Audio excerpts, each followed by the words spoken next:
Hello बच्चों, आज exercise 7.1 chapter 7 है इंटीग्रेशन।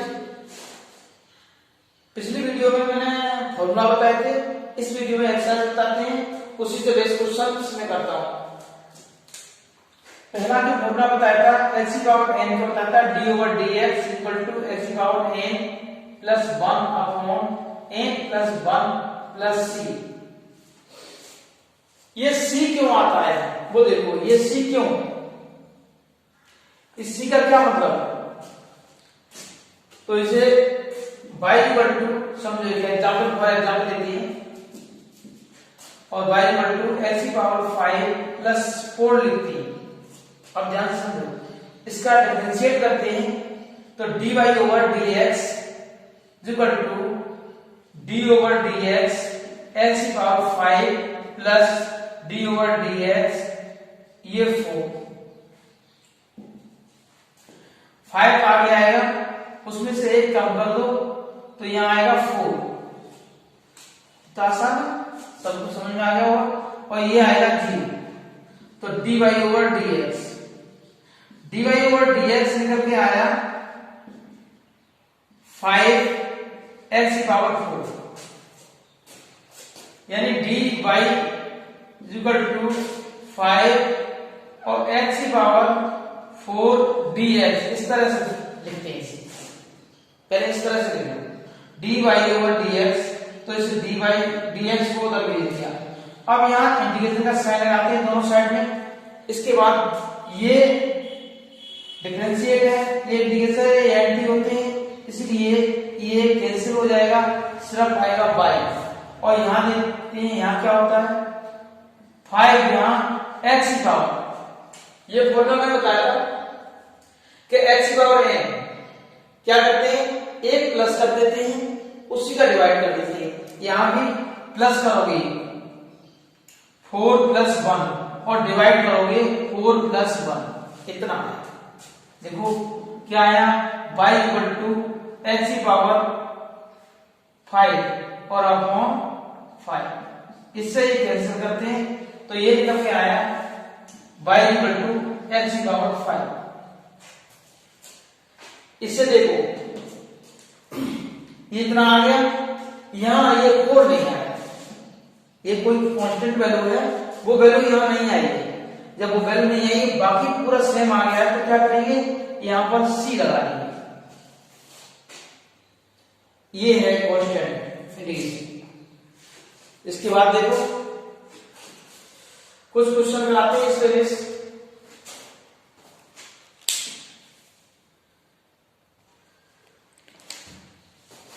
क्वेश्चन नंबर पहला, फर्स्ट क्वेश्चन sin 2x, इसका इंटीग्रेशन करना है। तो sin 2x का इंटीग्रेशन करेंगे तो इस तरह से d ओवर dx ऐसे लिखेंगे।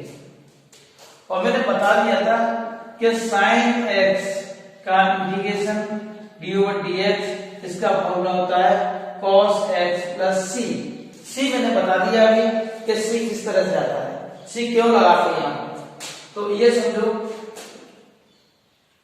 कि sin 2x का होता है minus cos 2x plus c।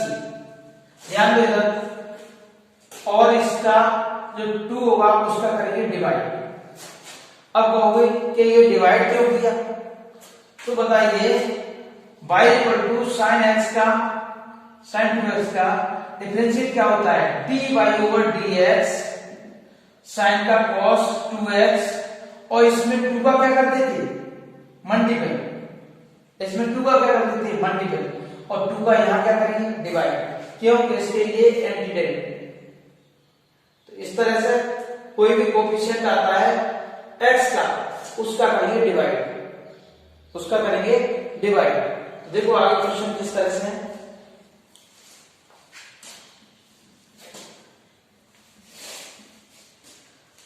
Second question है cos 3x और dx। cos 3x dx क्या होगा, sin 3x प्लस c, और इस 3 का क्या होगा, ये x का कोफिशिएंट है, ये x का कोफिशिएंट है, इसीलिए ये करेंगे डिवाइड। बस यही इसका आंसर है। क्वेश्चन नंबर थर्ड, e की पावर 2x dx। ये देखो मैंने इसका ही बताया था, e की power x dx equal to होता है e की पावर x प्लस c। तो सेम रहेगा, e की पावर x है तो 2x और प्लस c। इस 2 का क्या करेंगे, इस 2 का करेंगे डिवाइड इस तरह से। क्वेश्चन नंबर फोर्थ देखते हैं, x ax प्लस b की पावर 3 और dx इतना है। अब यह देखो कि ये कैसे करेंगे, तो इसके लिए आपको मैं थोड़ा डिटेल में समझाऊंगा कि ये किस तरह से करते हैं।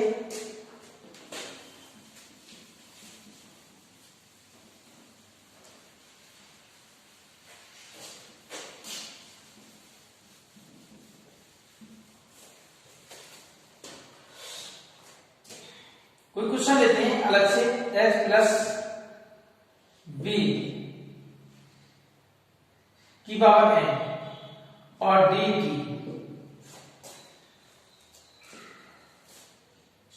इसे आगे। क्वेश्चन नंबर 4 बात बताओ, ये समझो कि ax प्लस b की पावर 2 है 3 dx, इसे कैसे करते हैं।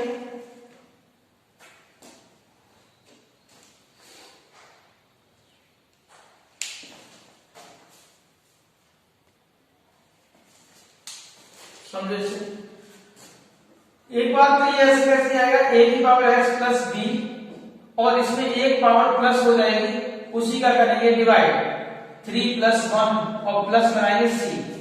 पर यहाँ a और b है, इसका क्या होगा, b का कुछ भी नहीं होगा, पर a का कोएफिशिएंट जितना भी है, a का गुणांक जितना भी है उसका करेंगे divide 1/e।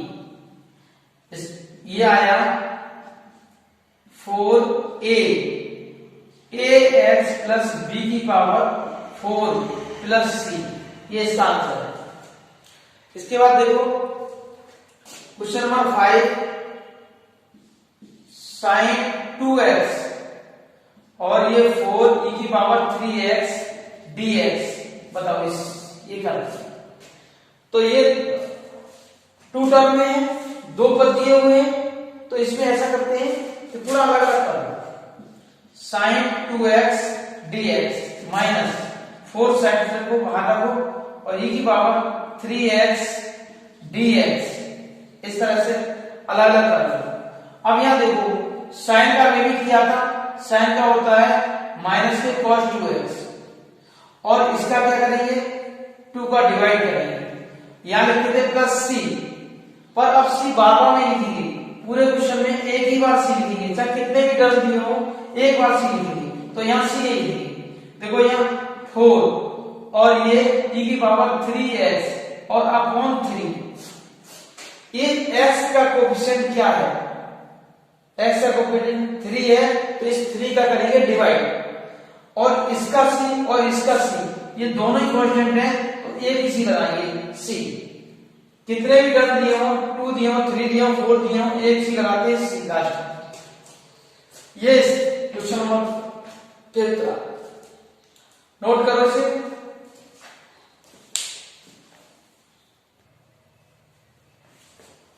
Question number 6, question number 6 देखते हैं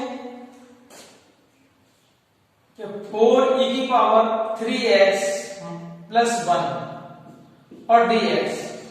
क्वेश्चन नंबर 6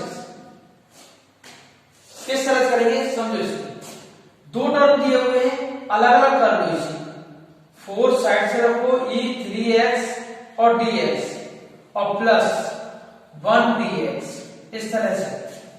देखो मैं समझा रहा हूं इसे, कोई इस तरह से दिया है y या x, तो इसका डिफरेंशिएट क्या करते हैं dy ओवर dx, इसका आएगा 1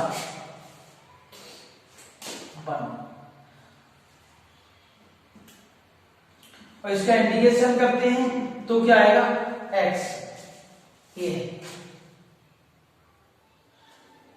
तो अब इसे देखो 1 का इंटीग्रेशन या कहें ये 2x 2dx का होगा क्या 2x, 3dx का होगा 3x, 4dx का होगा 4x और इनके आगे क्या आएगा c आएगा। जो भी कांस्टेंट वैल्यू होती है उसमें होता था 0, डेरिवेटिव में इंटीग्रेशन में होगा x इस तरह से। तो सोचो 4 ये आएगा, ये e की पावर x का e की पावर x होता है 3x अपॉन 3x e की पावर 3x और अपॉन 3 यानी 3 के कोएफिशिएंट जो भी इसका गुणांक है उसका करेंगे डिवाइड और लगाएंगे प्लस और 1 का क्या होता है x प्लस लगाएंगे c। ये हो गया क्वेश्चन नंबर 7। इस तरह दिया है एक्स स्क्वायर और ये 1 माइनस है 1 अपॉन एक्स स्क्वायर और dx।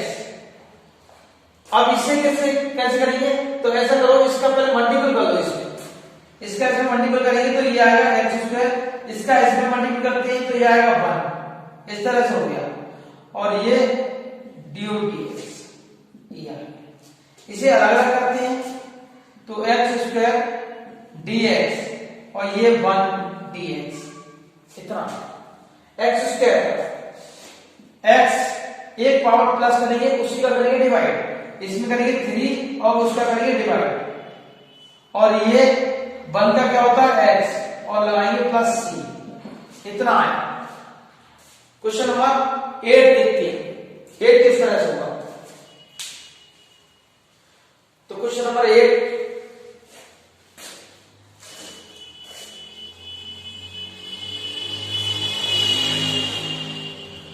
Question number ax square plus bx और प्लस c ये है। अलग अलग कर दो, इसमें 3 टर्म है dx तो इसमें a अलग करो और x square dx plus b और x dx और प्लस c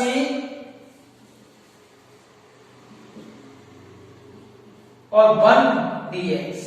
बताओ इस तरह से नोट करके लिखने का तरीका देखो, a बाहर x स्क्वायर यहां dx, b बाहर ले लिया x dx, c बाहर ले लिया इसका कोएफिशिएंट 1 आता है 1 dx। समझो इसे कैसे करेंगे x की पावर 3 अपॉन 3 एक पावर प्लस कर दो उसी का कर दो डिवाइड प्लस लगाओ b x स्क्वायर अपॉन 2 इस पे पावर कितनी होती है 1 पावर और 1 में 1 प्लस करोगे तो 2 आएगा, 2 का करेंगे डिवाइड प्लस c और इसका मैंने बताया था x और प्लस c प्लस करते हैं तो c पहले से लिखा हुआ है, वैसे कोई गलती नहीं है, कैसे c भी प्लस कर सकते हो और चाहो तो ये कांस्टेंट कोई भी d लगा दो a b c d इसलिए ऐसे लगा दिया है, c लगा सकते हो कोई दिक्कत नहीं है। क्वेश्चन नंबर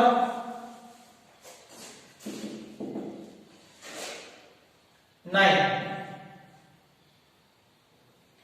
ये 2x स्क्वायर प्लस e की पावर x और dx इस तरह से दिया हुआ है। तो समझो इसे 2 टर्म है तो 2 बाहर ले लो और यहां लिखेंगे e की पावर x, यहां लिखेंगे x square dx plus e की पावर x dx। यह आसान क्वेश्चन है और 2 x की पावर 3 अपॉन 3 x की पावर 3 अपॉन 3 एक पावर प्लस कर दो 1 प्लस कर दो उसी का कर दो डिवाइड और ये तो सेम रहता है और ये c। इतना आसान क्वेश्चन है, चाहो तो एक बार और लिखते हैं 2 upon 3 x cube plus e की पावर x प्लस c इस तरह से आएगा।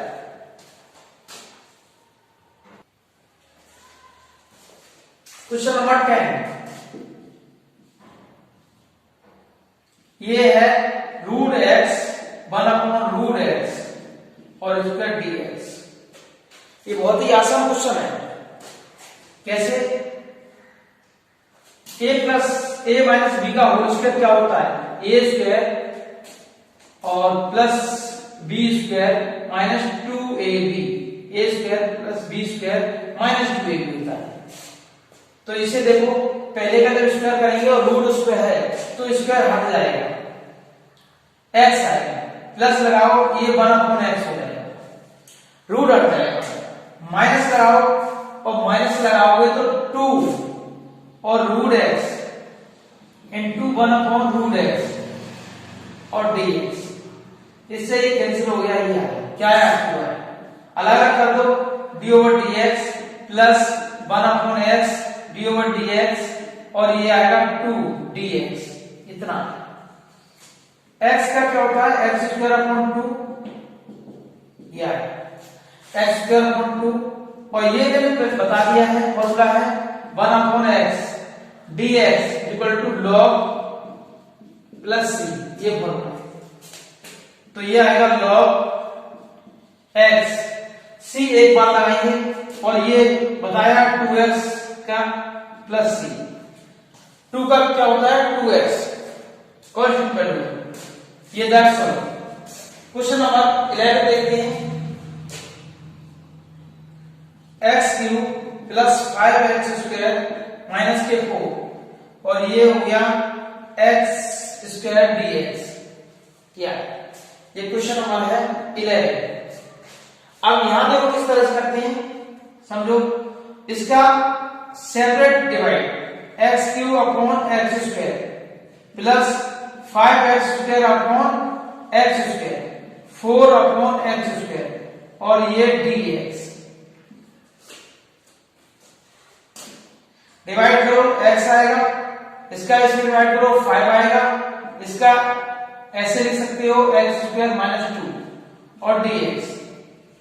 बताइए समझ में आया, ये x dx प्लस 5 dx, इसे बाहर भी लिख सकते हो, कोई दिक्कत नहीं, कैसे लिखो, माइनस 4 ये x² माइनस dx, क्या है,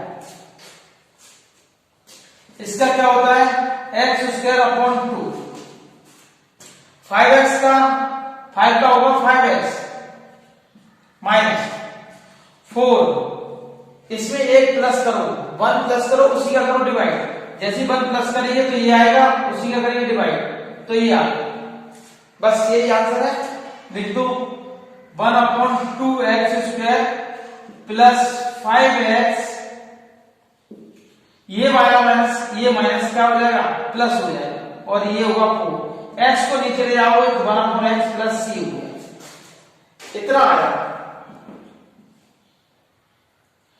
और दैट्स ऑल, क्वेश्चन नंबर 2।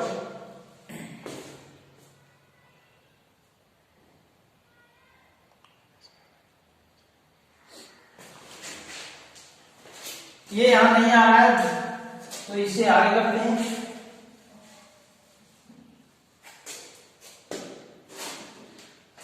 समझो एक लाइन है बस, x² प्लस 5x, ये माइनस और ये माइनस क्या हो जाएगा, प्लस हो जाएगा, प्लस और ये आ गया 4/x plus c, answer.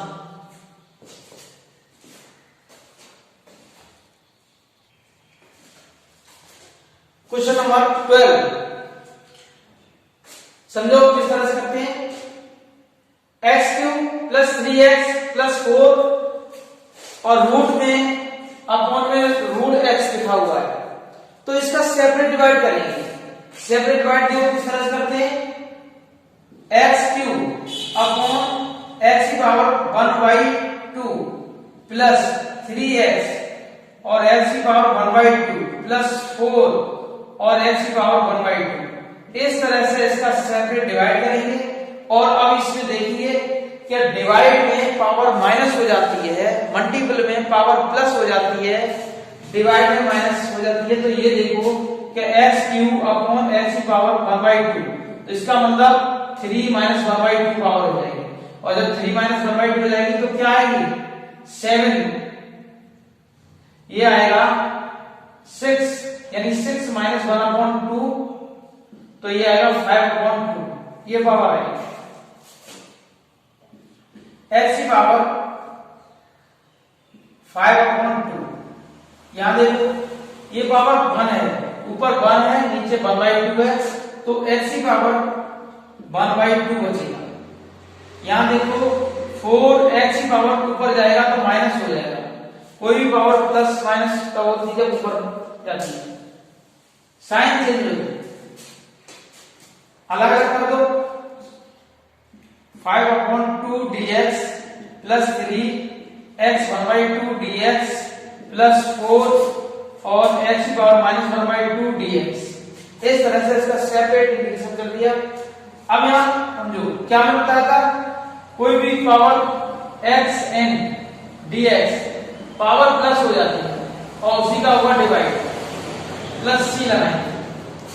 Power 1 plus करो x की पावर, जब इसमें 1 प्लस करेंगे तो आएगा 7/2 और डिवाइड में 7/2 प्लस 3 लिखो और x की पावर 1/2, इसमें 1 प्लस करेंगे तो 3/2 अपॉन 3/2 प्लस लगाओ 4, इसमें 1 प्लस करेंगे तो x की पावर 1 प्लस करने से क्या आएगा 1/2 और 1/2 प्लस 6, इतना आया। देखो इसे सॉल्व कैसे करते हैं, 2 ऊपर 7 x की पावर 7/2 प्लस 3 से 3 कैंसिल हो जाएगा, सिर्फ आएगा 2 और x की पावर 3/2 और ये प्लस 2 ऊपर किसके साथ जाएगा, ये आएगा 8 और x की पावर इसे रूट भी ले सकते हैं c, इस तरह से आया। डिवाइड नहीं समझ में आया तो मैं डिवाइड समझाता हूं कि ये डिवाइड किस तरह से इसमें दिया है और ये किस तरह से ऊपर पहुंचा है। 3 के अपॉन में है 2/4, इस तरह से लिखा हुआ है, तो ये समझो कि 2/4, इसके नीचे 1 ऐड करो, पहला और लास्ट का ऊपर जाते हैं और ये नीचे आता है, तो ये आ जाएगा 12/2, इस तरह से आता है। या कोई फ्रैक्शन इस तरह से लिखा हुआ है और नीचे डिवाइड देना है 5, तो जो फ्रैक्शन बना हुआ है उसे फ्रैक्शन को बना लें, इसे फ्रैक्शन होना 1 फर्स्ट लास्ट ऊपर और ये दोनों नीचे, ये 4 into 1 आएगा और ये 3 into 5 आएगा, इस तरह से आता है। ये इस तरह से क्या है, 2 ऊपर 7 नीचे, इसमें 3 से 3 कैंसिल हो जाएगा, 2 आएगा, इस तरह से। तो क्वेश्चन नंबर 12 हुआ। क्वेश्चन नंबर 13 देखते हैं। क्वेश्चन नंबर 13 ये किस तरह से होगा, अभी तो x सिंगल था x, इसके साथ अब x -1 आ गया, तो x -1 का डिवाइड आपने पहले सीख लिए होंगे, इस तरह से डिवाइड करते हैं। तो चलो यहाँ इस तरह से नहीं करेंगे, थोड़ा यहाँ स्टैंडर्ड फॉर्म में देखो कि इस तरह से लिखा हुआ है, तो ऐसा करो, इसमें से कॉमन क्या आ रहा है इन दोनों में से, x स्क्वायर, तो यहाँ x स्क्वायर कॉमन आ रहा है, तो x और यहाँ 1, x माइनस, इस तरह से लिखें और ये x -1 आएगा और dx, इसमें से x -1 कॉमन ले लो और x स्क्वायर प्लस 1 आएगा और dx x -1, ये फैक्टर इससे कैंसिल हो गया, x स्क्वायर प्लस 1 dx। आसान क्वेश्चन हो गया, इसका करते हैं डिवाइड, अलग अलग कर, x क्यूब अपॉन 3 और इसका वर्ग का क्या होता है x और प्लस c, आंसर हो गया। आसान क्वेश्चन है। क्वेश्चन नंबर 14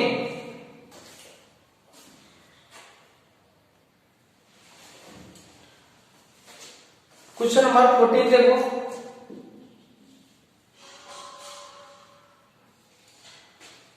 रूट x है, इस रूट x का अंदर डिवाइड करते हैं 1 माइनस x और x की पावर 1/2 dx, इस तरह से। इस 1/2 का ऊपर मल्टीप्लाई करो तो x की पावर 1/2 और मल्टीपल में पावर प्लस हो जाती है, तो ये 1 पावर और 1/2 पावर ये दोनों प्लस हो जाएंगी, तो x की पावर 3/2 dx आएगा। चाहो सेपरेट कर दो 1/2 और ये 3/2 dx और dx सेपरेट कर दिया, एक पावर प्लस हो जाएगी, ये आएगा 3/2, उसी का करेंगे डिवाइड। ये देखो x की पावर 5/2 और उसी का करेंगे डिवाइड, प्लस c, 2 ऊपर 3 नीचे, ये 2 5 x की पावर 5/2 प्लस c, ये आंसर हुआ क्वेश्चन नंबर 14। That's all.